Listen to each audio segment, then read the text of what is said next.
TGIF, everyone, and welcome to another episode of Government Technologies. In case you missed it, our weekly roundup of the people, the companies, the trends, and the stories impacting the GovTech market.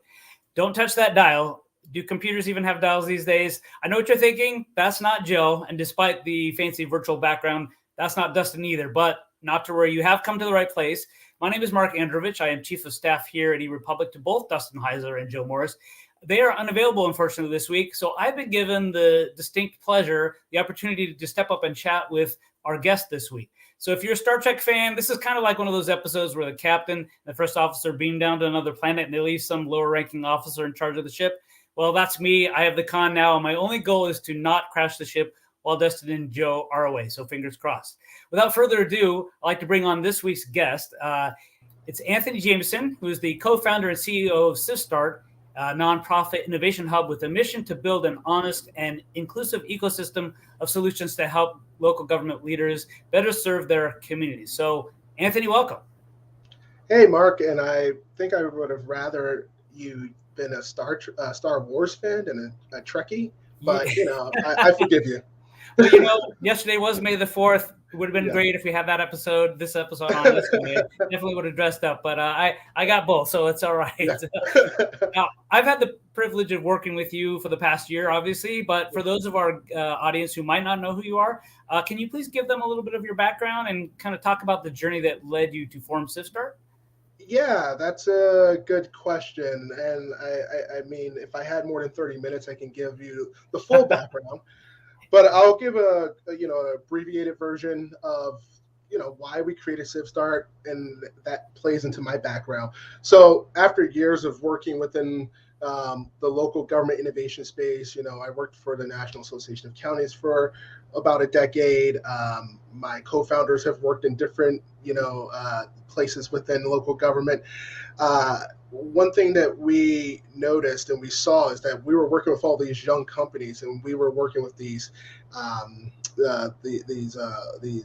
local government technologists, and we saw how they interacted with one another, and we saw how these startups would approach an opportunity and how they would go into a local government. And what we wanted to do was build something that would help this new wave of what we call civic tech, gov tech, pick either one, help them avoid some of the trappings and pitfalls that we noticed that a lot of these other companies were running into. And we wanted to provide them with as much support and expertise and guidance as possible, but also, make sure that they were being seen as more of the partners, not vendors to governments. And so that's when we decided we were going to form CivStart. And when we formed CivStart in the beginning, we formed it as an accelerator. We were focused on the startups and how do we engage these early stage startups to provide them with those resources to bring a better product and solution to the market. And then what we did while the pandemic was happening, we were working with governments not formally at the time, but we pivoted. We realized that we needed to work more directly with the governments as well.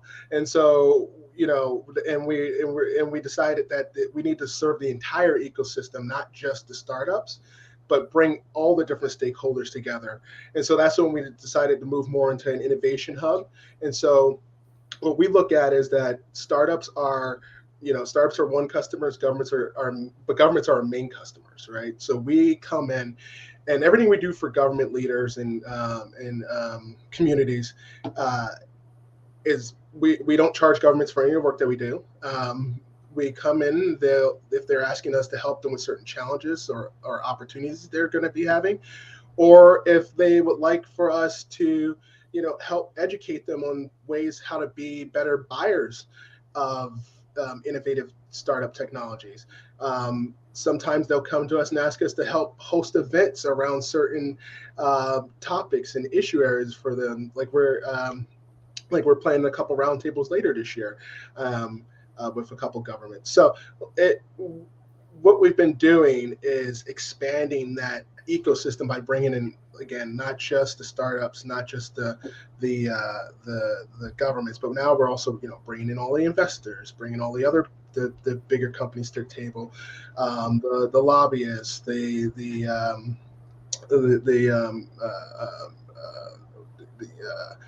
what's the other? I'm forgetting the other one, but regardless, we're bringing all the different players to the table. There's a lot more than I think some people realize, right? Yes. There's a lot of people. A lot of people giving legal advice and I meant consultants, but exactly. I think that's where you're going with that, but I don't want to jump in and fill. Thank you for that background. Appreciate that. Yeah. So specifically today, we're going to talk about your government accelerator program and the benefits that it can provide to the GovTech startups, knowing that you serve both governments and the tech startups. So could you specifically address that program and tell us a little bit about what it is and the benefits that it provides? Yeah, so like I said, our goal is to build partners, not vendors. We do not want you to be seen as just another vendor that's coming to pitch to governments, right?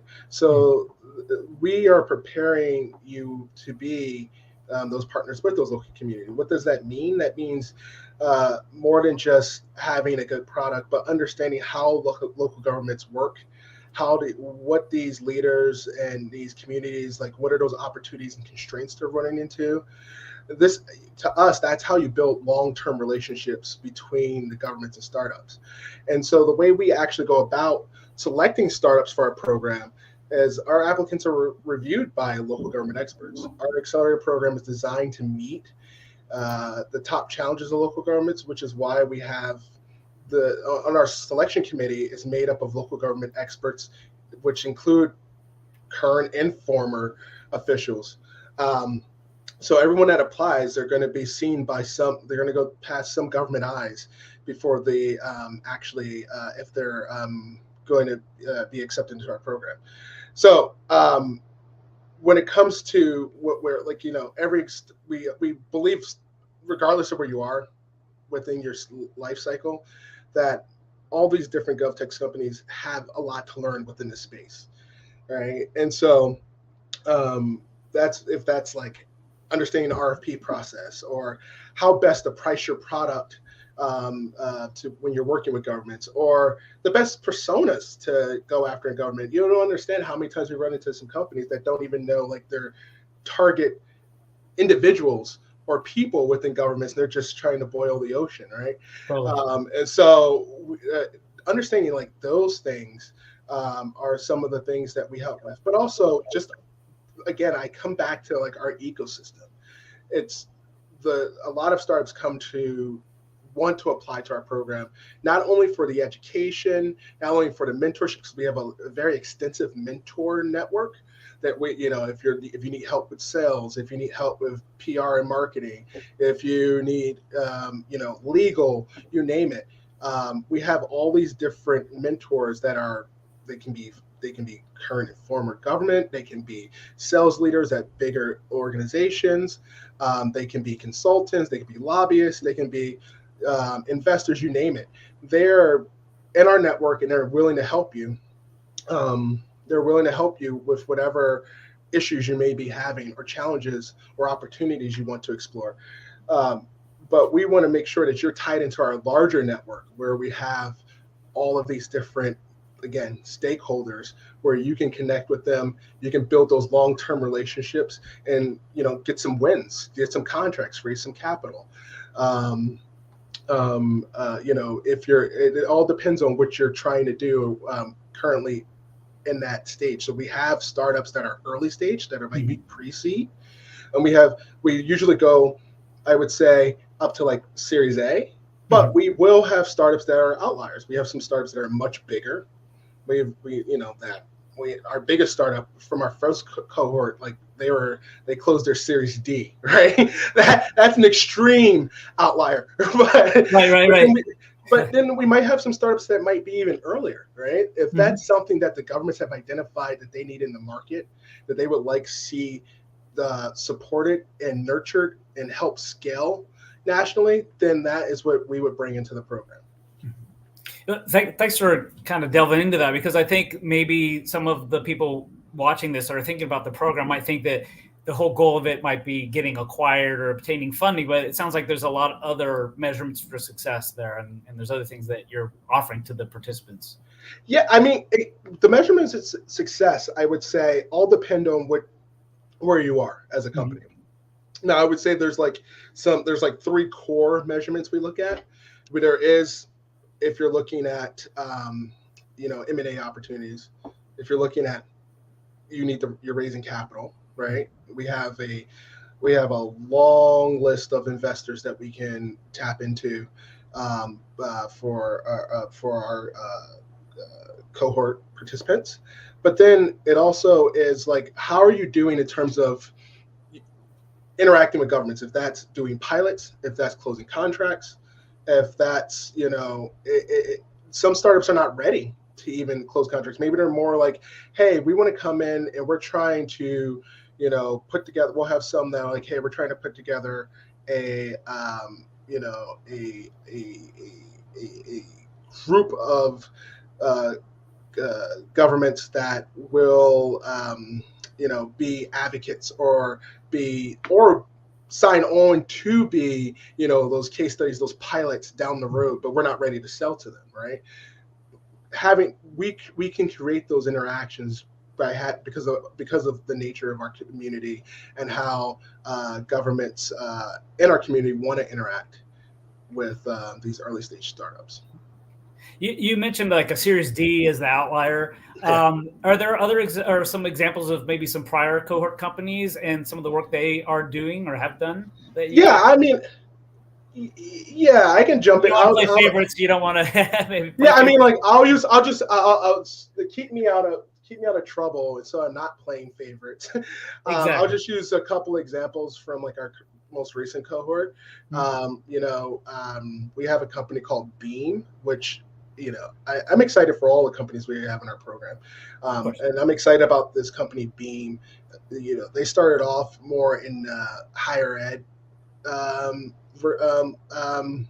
vertical, and then during COVID they saw an opportunity for what their technology did for working with universities and communities like that. What they do is they take the complexity of like cash-based programs. Let's think about like TANF or SNAP, or like during the pandemic there was the rental assistance money that all went out, right? And so they take that and they simplify that process and make it more transparent on both sides, on the end user side and on the people who are applying for those programs, so they know where it's going. And they allow they also allow for that money to get to those people who need the aid or assistance, get to them in a timely manner. So that, their program, their solution is very timely and much needed. And then we have, solutions like Kaizen Labs, which are, providing governments with the ability to create these beautiful digital experience that their residents, are accustomed to in their day-to-day lives, right? Like people want that Amazon effect, right? Or they want things that they deal with on their phones, and when they're just doing things that's just like normally, but when they interact with government, they have that bad experience.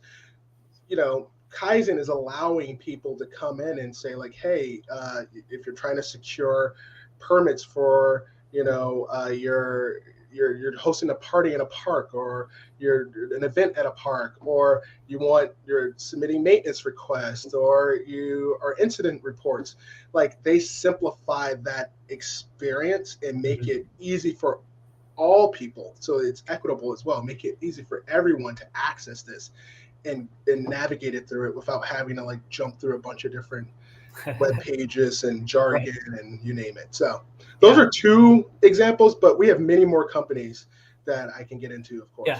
Yeah, without getting you in trouble there. But those are good examples. Obviously, as you know, people's expectations have changed because of the pandemic. Largely, they expect a lot more of their government.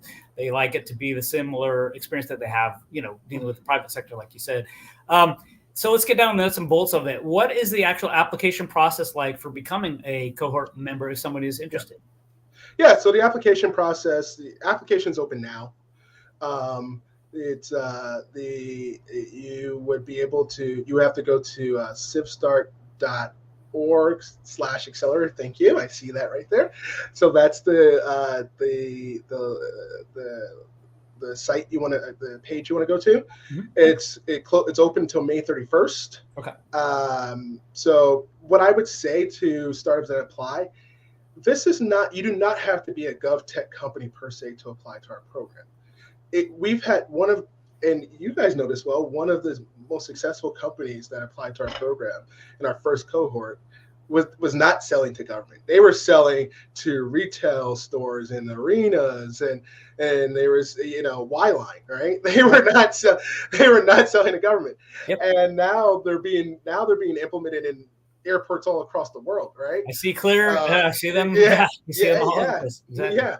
And so if you think that your solution or service is something that can be utilized or something that is needed in this space, I would encourage you to apply.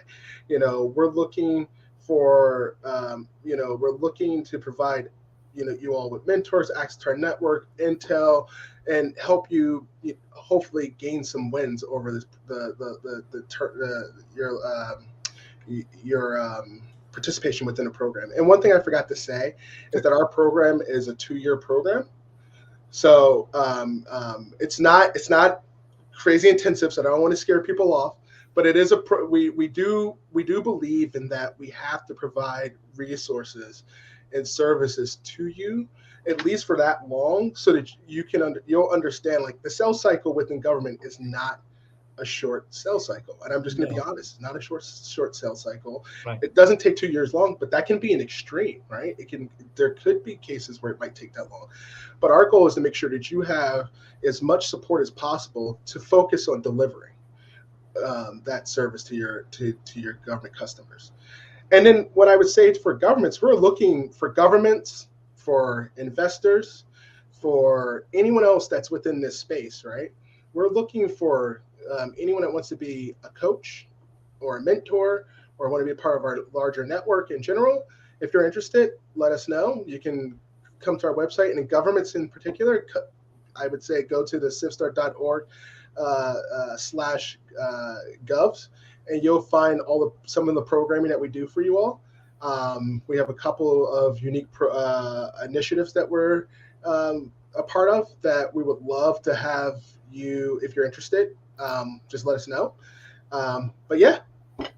So that's great. It sounds good. One of the last questions I have for you: what other opportunities do you have, the CivStart have, for GovTech startups and the other members of the ecosystem that you kind of mentioned earlier when we started the call? Yeah, I mean, besides, like, we have webinars, we do a lot of education for startups and for governments. Our webinar series is called Hot Topics, and more than happy to share that with anyone that's interested. But we do have plenty of events, and we have our biggest event of the year that we are so happy to be partnering with eRepublic with. It's the State of GovTech, the State of GovTech 2023. That will be in November of this year, at November 14th in the Bay Area. And correct me if I'm wrong, it will be in Foster City. Exactly. There we go. My neck of the woods, sort of, at least within driving distance. Yes, Foster City. So we're excited to be out. I'm at least excited to be on this coast this year. Nothing against the other coast, just saying. I'm California boy, don't like the weather back there, but hey, it's all right. I'm happy to get out the East Coast in November as well. I know. Let's shoot for Hawaii next time, shall we? Let's keep moving. Let's do it. Let's keep moving further west. Well, Anthony, I really appreciate the time you're coming on to talk to us about everything you guys are doing. I wish you great luck with that. And seeing as how this is my first hosting of In Case You Missed It, you're here to be part of that. I think I'm going to come up with I need a catchphrase. I need a slogan. Joe knows, Dustin knows everything. I don't have one yet, so here's mine. I'm going to try it for you. First time ever. Keep your feet on prem and keep reaching for the cloud. Oh my God! I know. Okay, sorry. Next time, throw that into Chat GPT next time. They'll come up with something much better, I'm sure. So, well, thank you for your time. I appreciate it, and thank you everyone for joining us. I probably won't be back again. Joe and Dustin will be back on the next episode, in case you missed it. But have a great Friday and have a great weekend. And thank you again, Anthony, for coming on the show. Thank you. Take care, everybody. Bye.